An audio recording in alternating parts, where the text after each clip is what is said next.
Gun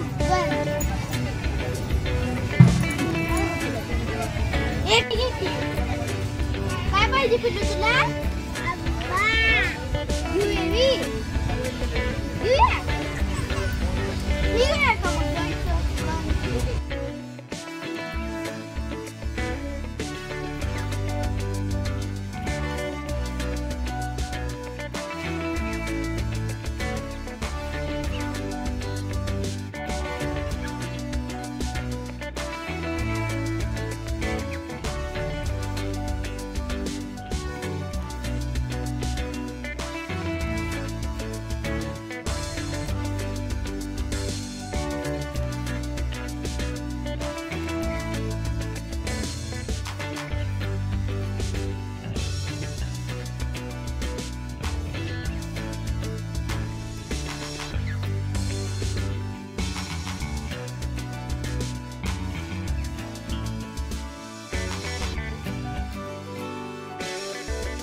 नमस्कार। तर आज मी तुमच्यासोबत शेअर करत आहे माझ्या माहेरच्या यात्रेतले काही क्षण। तर या आहेत जोगण्या। ज्येष्ठ महिना संपून आषाढ सुरू होतो, ती जी अमावस्या असते तर त्या अमावस्येला ही यात्रा भरली जाते। 200 वर्षांहून अधिक वर्षांची परंपरा असलेली ही यात्रा आहे आणि या यात्रेतले बरेच इव्हेंट असतात, पण ते सगळे काही कव्हर नाही करता आले। मी जे अटेंड केले तेच तुमच्यासोबत मी शेअर करते। तर हा यात्रेचा पहिला दिवस होता। दुसऱ्या दिवशी आम्ही पुन्हा आलेलो होतो। हे पहिल्यांदाच यात्रेत आलेले होते आणि मित्र दुसऱ्यांदाच आलेले होते। सुट्ट्या संपून लगेच यात्रा येते, त्यामुळे आम्ही शाळा सुरू होण्याच्या काळासाठी इकडे आलेलो असतो आणि पुन्हा परत पाठीमागं जाणं काही लगेच शक्य होत नाही। पण यावर्षी येणं झालं आणि यात्रेत खूप एन्जॉय केला। खरं तर या दोघांसाठीच मम्मी पप्पांनी आग्रह करून यायला सांगितलं होतं, कारण लहान मुलांना खरं तर यात्रा एन्जॉय करायला खूप आवडते। काही कारणास्तव तुम्ही माझ्या सासरची यात्राही पाहिली असेल, तर तिथे यावेळी थोडंसं सुतक वगैरे आल्यामुळं कोणीतरी एक्सपायर झाल्यामुळं ती भरवली नव्हती। पण यावर्षी इथे आम्ही खूप एन्जॉय केलेला होता। खूप सारे खाण्याचे स्टॉल, शक्यतो आम्ही बाहेरचं खाणं टाळलेलं आहे आणि पावसाळ्यात तर बिलकुल खात नाही।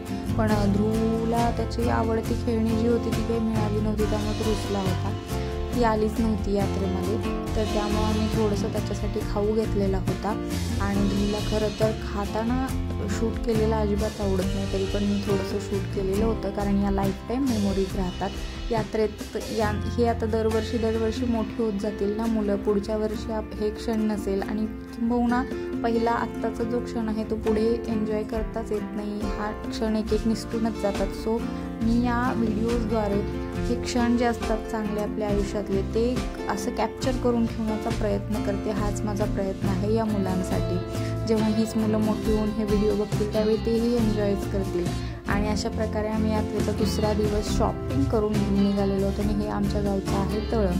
हे एक प्रेक्षणीय स्थळ बनत आहे आणि इंद्रनीलने आणलेली खेळणी तो खरंच खूप एन्जॉय करत होता। फ्रूट्स आणि हा हत्ती त्याचा सगळ्यात आवडता आहे, तर त्यानं खूप एन्जॉय करत होता। आल्या त्याने खेळणी काढून खेळायला सुरुवात केलेली होती।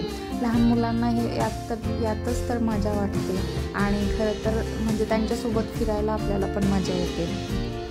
एकटे असताना आम्ही खरंच कधीच आलो नव्हतो, पण यांच्यासोबत मी तिसऱ्या दिवशीही यात्रेत फिरवायला मी यांना घेऊन आलेले होते। जेवढे दिवस एकतर मी ठरवलंच आहे की आता जेवढे दिवस हातात क्षण आहेत ते सगळे एन्जॉय करायचे। आयुष्यात एक सोहळाच असतो, आहे तो क्षण एन्जॉय करणं हे खरं तर खूप महत्त्वाचं। तर अशा प्रकारे मी तिसऱ्या दिवशीसुद्धा यांना शॉपिंगला घेऊन आलेले होते आणि एन्जॉय करायला।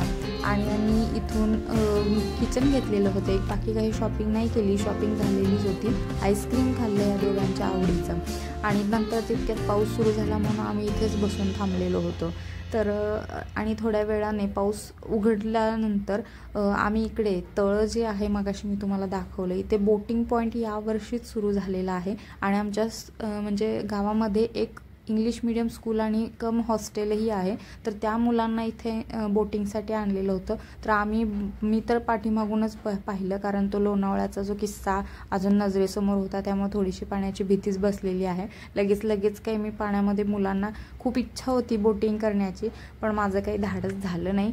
आम्ही लांबूनच इथूनच बघत थांबलो. तर अशा प्रकारचे हे यात्रेतले क्षण होते, तर ते मी आज तुमच्यासोबत शेअर केलेले आहेत आणि आमच्याही या लाईफ टाईम मेमोरीज झालेल्या आहेत. नेक्स्ट इयरला यायला मिळेल न मिळेल काही माहिती नाही, पण हा होता तो क्षण भरपूर एन्जॉय केला आणि आयुष्याचं मोटिव्हच ते ठेवायचं आहे, हा क्षण खूप खूप खूप एन्जॉय करायचा.